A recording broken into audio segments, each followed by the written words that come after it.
So, of course, when we start to look into that, that's where the confusion begins, right? What is that that's always here? What do I mean when I say me or I? What am I actually talking about? I feel like we say it 1,000,000 times over a lifetime, and we can say it 1,000,000 times in a lifetime and not actually know what we're talking about, although we can feel like we know, until you really look at it. And when you really look at it, you realize one of the biggest mysteries in the whole universe is you. Because whatever you are seems to always be here, but as soon as you try to find out what that is, it seems to be just incredibly elusive. Right? The me that's having these experiences seems to be so elusive as almost to not even be there, because it's like, I can't find me.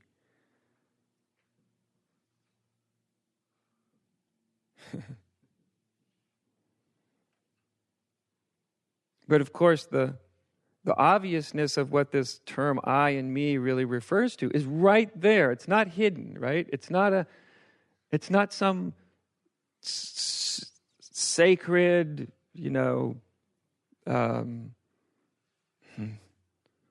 difficult experience. As I like to say, it's not like finding a needle in the haystack. It's the haystack, If you're looking through for the needle in the haystack, you're pushing away all the hay, right? It's like if somebody says, "Hey, what's hay?" Well, it's in that pile right there. You start looking in the hay, anyway.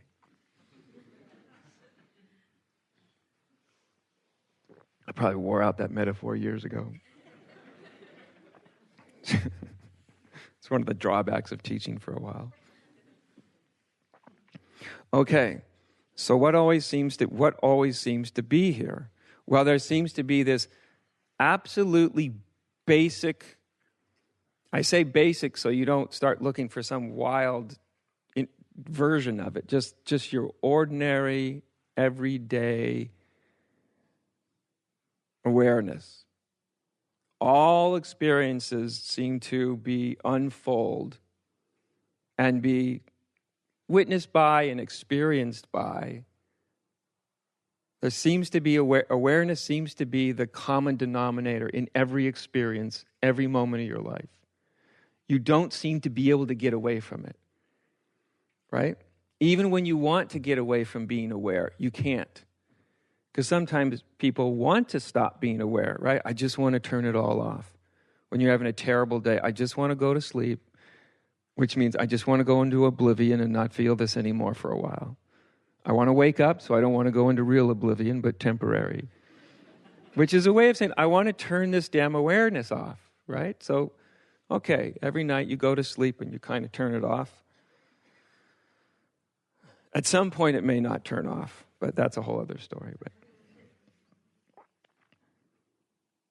so all of experience is unfolding within this opening, this clearing space of your awareness or consciousness, if you will.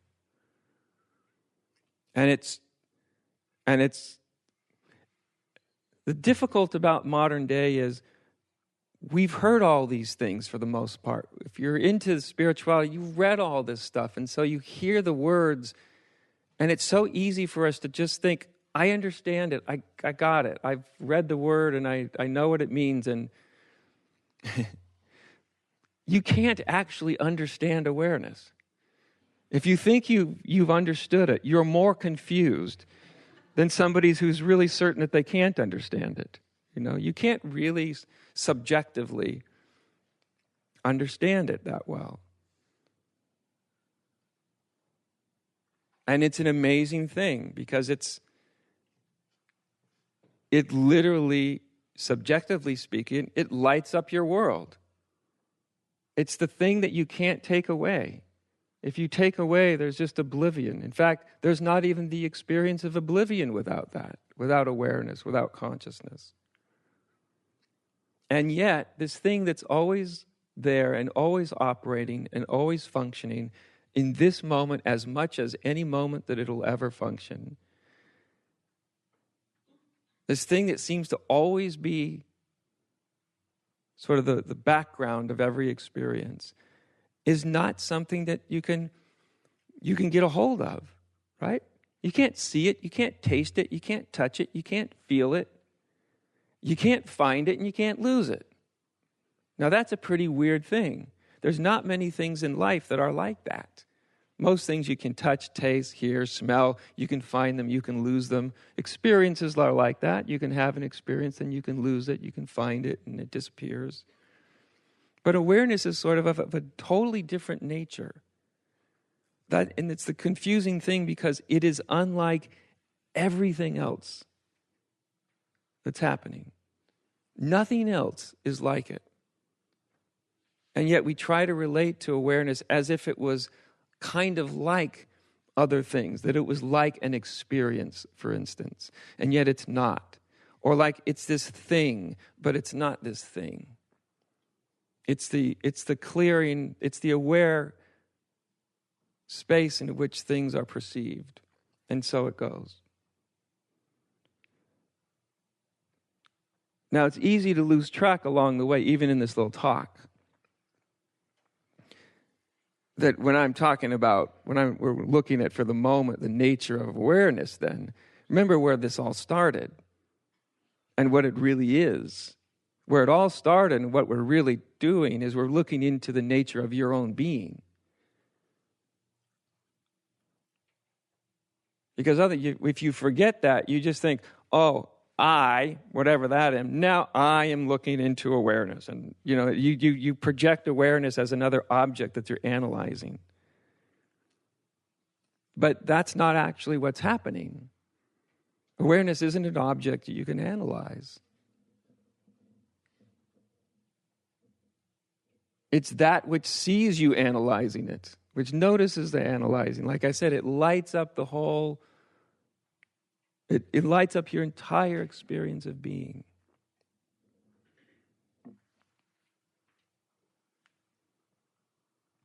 As it says in the gospel, I am the light of the world.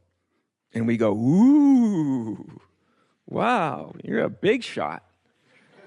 No, he's just confessing what is happening with everybody, always and already, all the time.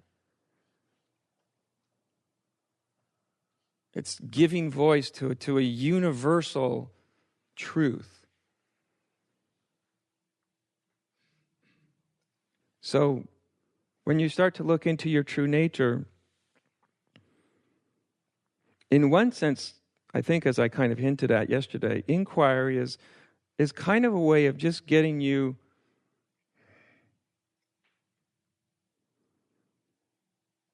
it's just a way of redirecting attention. That's really what inquiry is. And it's a way of getting you to pay attention. What am I, really? And you'll never find it in a book. You'll never find what you are in a book. It's only, you only find it in your direct, I wish I had a different word, experience of being, right? But the funny thing is it's not an experience, is it? The awareness that's right now happening so you can see me, you can hear me, you feel what you feel, all of that, all of your senses are lit up with conscious awareness, right? So, and yet you can't find that, you can't grasp it, you can't hold it, you can't taste it, you can't touch it, you can't find it, and you can't lose it.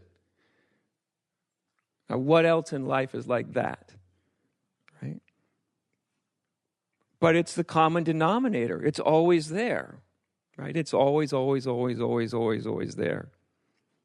There's no such thing as a conscious moment where you're unconscious. I mean, we'll say such things, but we usually mean when we say someone's kind of unconscious in their daily life, it just means they're basically distracted or deluded. They're not actually unconscious.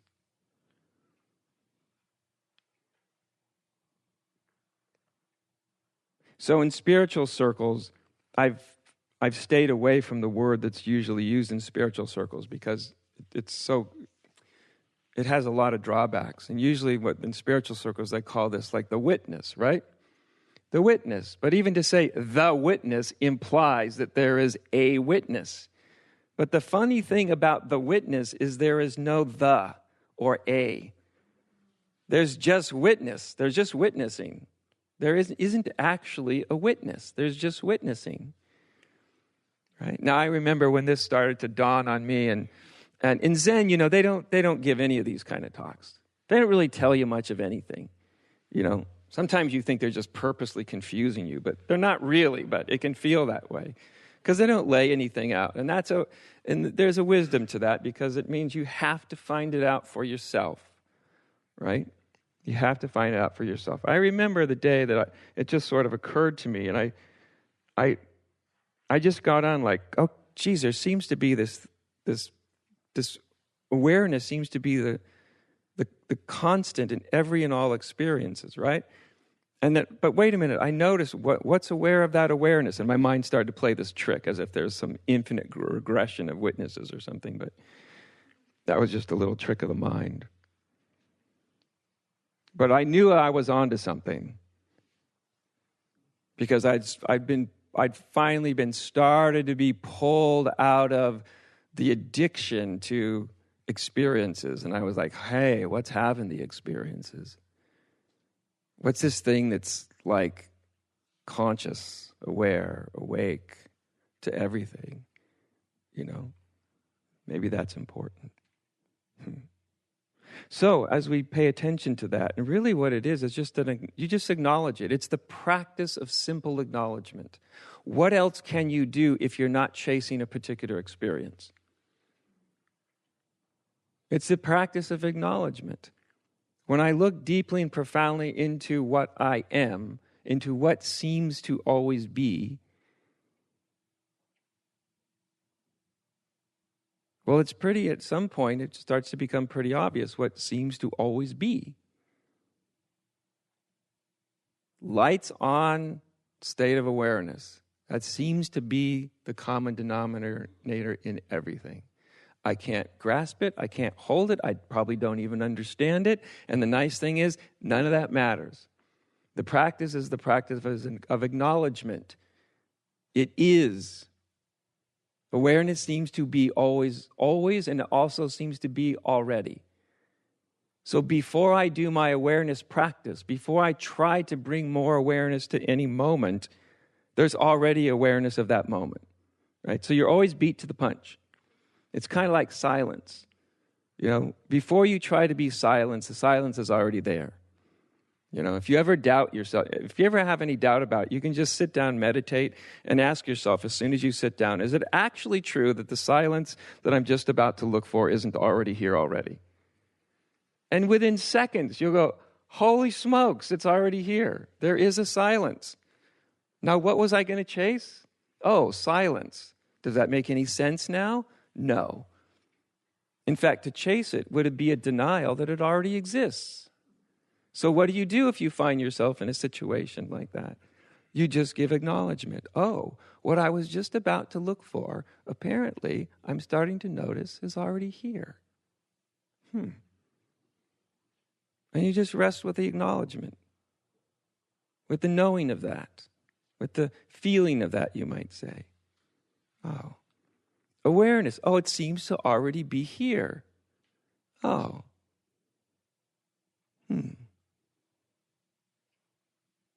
That's different than let's all try to be really aware.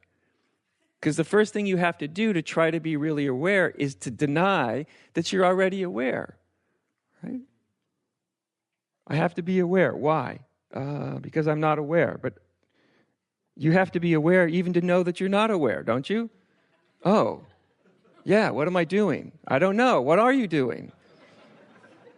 Right? It's kind of like a dog chasing its tail, right? So if you ever had a dog like I did that could actually catch its tail, after about 3 spins, and he would catch his tail, it was a big Shih Tzu. Shih Tzus are supposed to be like 10 to 15 pounds. We had a 25-pound Shih Tzu, and I was a kid. I loved having a dog with the first name was Shit.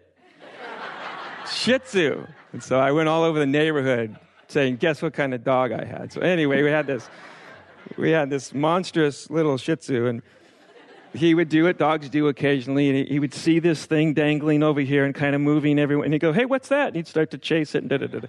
But, he could, it was just long enough. After about 3 or 4 spins, he could catch it, right? And he'd catch it, and then he'd literally just look at you like, what do I do? So I caught it, I can't do anything. I can't walk like this. I can't eat like this. So after a while, he'd let it go, right? And then he'd go, "Hey, there it is again." And he'd just spin it, and he'd catch it. So your whole, spiritual life can become something kind of like that, When all he had to do is kind of look around and go, "Oh, that damn thing's attached to the back of me. I don't actually have to catch it. I don't have to chase after it. I don't have to find it because it's right there all the time. Anytime I care to look, it's right there. I'll be darned. Now I don't have to go in circles and get dizzy and feel stupid when I catch it, And there is a kind of correspondence, actually, in spiritual life,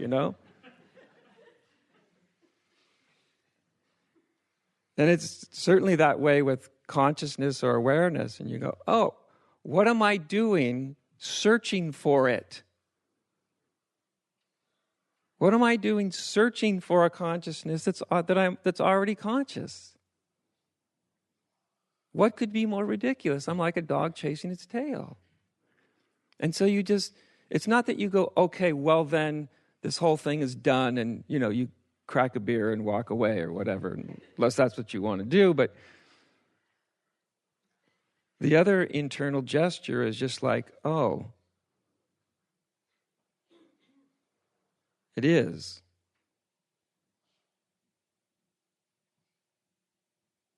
And this thing called awareness is already present, and it's already functioning quite well. And something kind of odd happens when I rest in that acknowledgement. So it's not just an intellectual acknowledgement, like, yeah, okay, let's move on. But you kind of rest in it. And when you rest in that acknowledgement, it has a strange effect on you. Just resting in that acknowledgement, there's a kind of quietness that starts to... It's not that the quietness isn't there, but it just becomes more, it kind of enhances it. And the resting in the simple acknowledgement of awareness tends to sort of brighten awareness a little bit. And it takes on kind of a quality of kind of a presence. Oh. And you're never forgetting that, remember, we're not just talking about awareness as if it was simply an interesting thing to look at. We're actually where we began, which is looking into the first fundamental question. What am I? Who am I? By God, if you ended up to be something more like awareness, that's really, really, really different than what you thought you were. Like about as different as you could possibly imagine.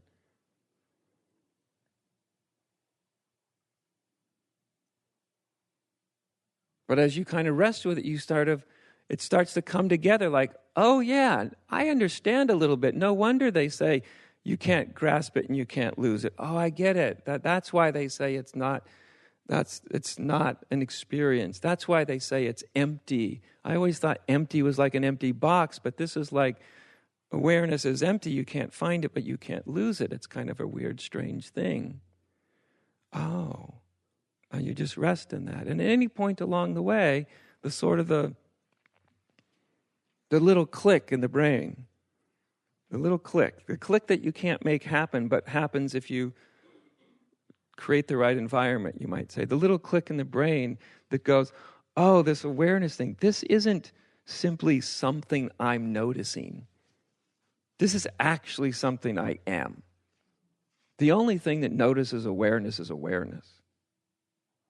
The idea that I am somehow back there behind it doing the awareness is the fundamental illusion. I am being aware. Great, go find that I. I can't find it. Why can't I find it? Perhaps it's because it's not there. There's nothing behind it. Right? So when I first got onto this and I wanted to know what or who is aware of awareness, and I was projecting this sort of regression in my mind until I finally started to recognize, like, oh, that's just imagination. That's an assumption that something or someone has to possess the awareness. Something or someone has to be doing it. But that's not the case. That's why when you do this little self-inquiry thing and you get below your ideas and assumptions and all that, you realize, I can't find myself anywhere. Well, you can't find yourself as an idea or a thing or an experience or anything else, but, well, what's left? What's there like every single time you've ever asked the question, who am I? It's just so much what we don't expect. Nobody ever told me I was an awake, bright, empty nothing.